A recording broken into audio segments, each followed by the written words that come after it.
غرباء غرباء غرباء غرباء۔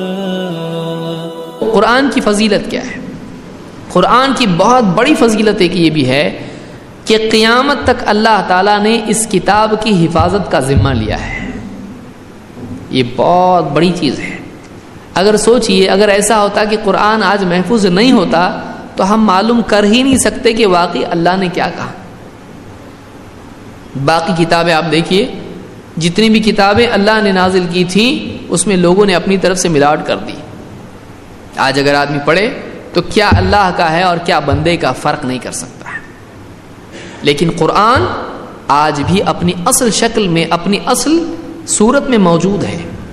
کوئی آدمی جو ہدایت کا طالب ہے، اگر وہ چاہتا ہے کہ قرآن واقعی اللہ نے مجھ سے کیا کہا ہے میں پڑھوں، تو آج اللہ کا پیغام اپنی اصل صورت میں اس کے لیے باقی ہے۔ اللہ تعالیٰ قرآن کریم میں فرماتا ہے اِنَّا نَحْنُ نَزَّلْنَا الذِّكْرَ وَإِنَّا لَهُ لَحَافِظُونَ۔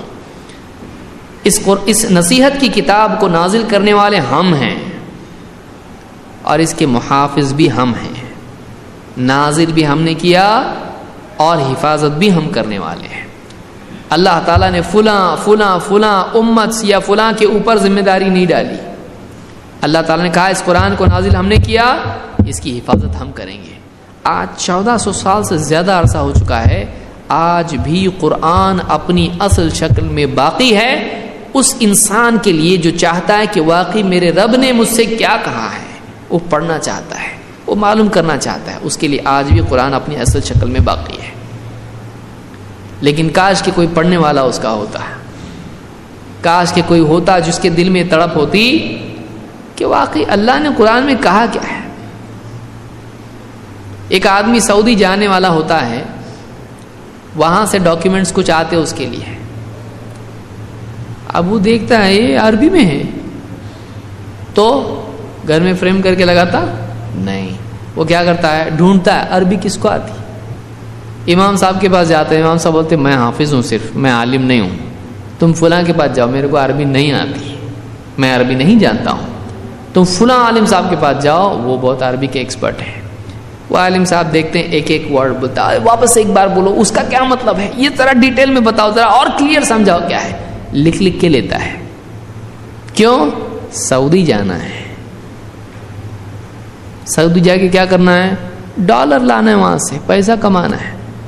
سعودی جانے کے لیے اتنی محنت، اور جنت میں جانے کے لیے وہ سعودی جانے کا ڈاکیومنٹ ہے، یہ جنت میں جانے کا ڈاکیومنٹ اللہ کی طرف سے آیا ہے۔ اس کے لیے کیا کر رہا ہے، اس کے لیے کتنی بار سمجھنے کی کوشش کر رہا ہے کہ واقعی اللہ نے کیا کہا، کیا کر کے جانا پڑے گا۔ سعودی کا ڈاکیومنٹ آیا، اگر ایسا سمجھ میں نہیں آیا اور ایئرپورٹ پہ اترا، وہاں پہ چیکنگ ہوئی اور اس کے مطابق اگر سعودی میں جانے کے بعد نہیں نکلا معاملہ، کچھ لے کے جانا تھا نہیں لے کے گیا، کچھ کام کر کے جانا تھا ڈاکیومنٹیشن نہیں کر کے گیا، واپس بھیجیں گے، سعودی میں انٹری نہیں ملے گی۔ اچھا، اور اگر اس کے مطابق اگر تو نہیں کر کے گیا اور پھر جنت میں انٹری نہیں ملے گی، اگر ایسا ہوا تو اس کی فکر ہے کہ نہیں ہے؟ اس کی کتنی فکر ہے؟ کتنے لوگ ہیں جو واقعی جاننا چاہ رہے ہیں کہ کیا کر کے جانا چاہیے بھائی، اللہ نے قرآن میں کیا کیا مجھ سے ڈیمانڈ کیے ہیں، کیا کرنا چاہیے تاکہ میں جنتی بن جاؤں۔ کتنی فکر ہے اس بات کی؟ نہیں ہے۔ سورہ فاتحہ بھی معلوم نہیں اس میں کیا ہے، نہ نماز پڑھنے والے کو نہ فاتحہ دینے والے کو، فاتحہ دینے کا ثبوت ہے نہیں ہے، لیکن آدمی سالوں سال فاتحہ دے رہا ہے، اس کو سورۃ الفاتحہ میں کیا ہے نہیں معلوم۔ وہ سورہ فاتحہ پڑھ رہا ہے، قل هو اللہ احد پڑھ رہا ہے، قل اعوذ برب الفلق پڑھ رہا ہے، قل اعوذ بالناس پڑھ رہا ہے، قل یا ایھا الکافرون پڑھ رہا ہے، اس میں کیا کچھ نہیں پڑھ رہا ہے، لیکن اس کو اس کا مطلب نہیں معلوم، اس کو نہیں معلوم وہ کیا پڑھ رہا ہے۔ کیوں اتنا ظلم قرآن کے ساتھ؟ کیا یہ ایسا کلام ہے کہ جس کو نہیں سمجھنا چاہیے؟ ایک آدمی آ کے انگلش میں بات کرے، اپنا دوست بیٹھا ہے، کوئی انگریز آ کے جائے یا کوئی سعودی سے عرب آ کے جائے اور آپ کے دوست سے بات کرے عربی میں یا انگلش میں، آپ اس سے کیا بول رہے ہو؟ یہ طبعی تقاضا ہے آدمی کی فطرت میں. ذرا بول کیا بولا ہو, بولا جان چھوڑ تیرے کام. ارے ذرا بتا تو صحیح کیا بول رہا ہوں, کیوں؟ مجھ کو سمجھنا ہے وہ کیا بولا, مجھ کو جاننا ہے کیا بولا ہو. تو سنا نا تو نے, عربی سنا نا تو نے, بس ہو گیا نا. بولے نہیں میرے کو سمجھا نہیں, سنا لیکن سنا نہیں. سن کے فائدہ ہے کیا؟ وہ عربی میں لکھ کے دے, دیکھ قال کذا وکذا وکذا لکھ کے دیا اس نے بھی پڑھا, اس کو پڑھنا آتا ہے. اور بولی یہ تو عربی ہے, تو بولے یہی بولا, بس یہی بولا اس نے. لیکن اس کا مطلب کیا ہے؟ کبھی قرآن کے بارے میں اتنا شوق پیدا ہوا اللہ کے بندے؟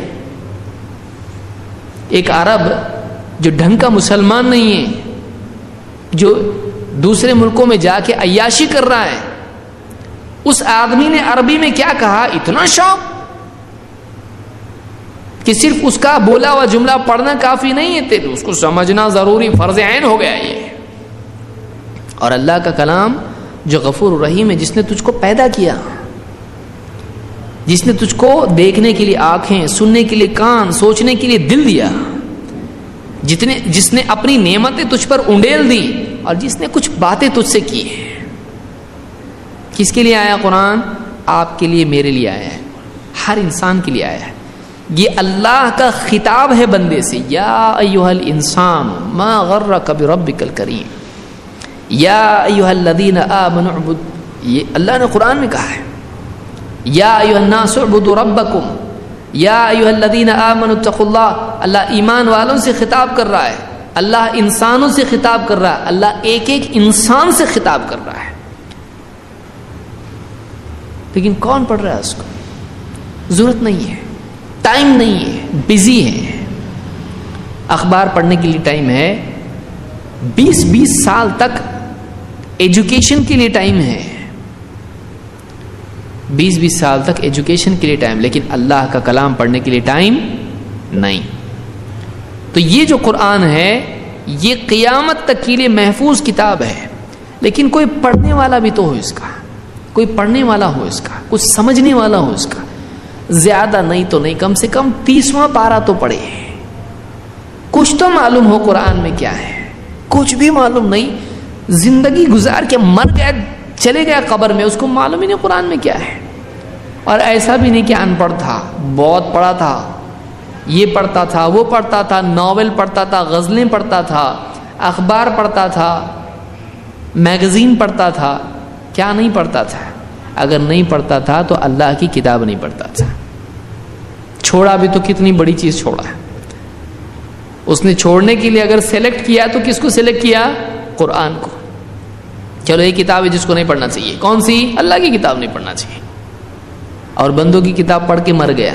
کتنا محروم آدمی ہے وہ, کتنا محروم آدمی ہے. کھویا تو کیا کھویا اس نے اللہ کا کلام کھویا.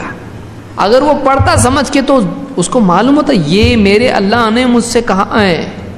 وہ اللہ جو آسمان و زمین کا رب ہے, جو بارش برساتا ہے, زمین کو حکم دیتا ہے تو اناج اگاتی ہے, ہواؤں کو حکم دیتا ہے تو چلتی ہے, ہواؤں کو حکم دیتا ہے تو اکھاڑ دیتی ہے پیڑوں کو اور گھروں کو اور سب کچھ, چھتوں کو.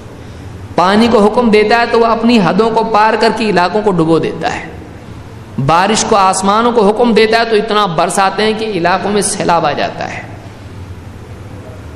وہ حکم دیتا ہے تو ماں کے پیٹ میں بچے میں روح آتی ہے. وہ حکم دیتا ہے تو آسمان و زمین میں سارا معاملہ درہم برہم ہو سکتا ہے.